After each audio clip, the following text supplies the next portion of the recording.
V vrtcu Pedenjped so prejeli 242 vlog, od tega 218 za otroke iz Novomeške ter 24 iz drugih občin. Prostor v vrtcu bo s 1. septembrom dobilo 169 malčkov iz mestne občine, je povedala ravnateljica Meta Potočnik.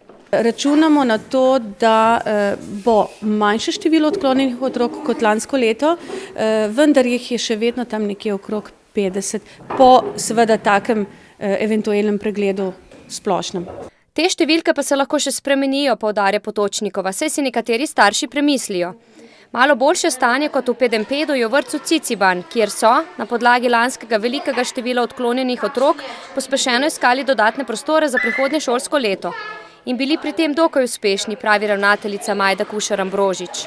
In tudi pridobili soglasje strani ustanovitelja, tako da bomo odprli en nov oddelek s 1. septembrom v že obstoječi enoti, novi enoti z enim oddelkom Mehurčki na Ragovski ulici.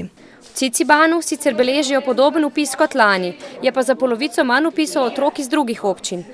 Prejeli so skupno 225 vlog, s 1. septembrom bodo sprejeli 160 otrok. Na čakalni listi jih je tako ostalo 7, približno 45 pa jih čaka na medletni vpis do maja.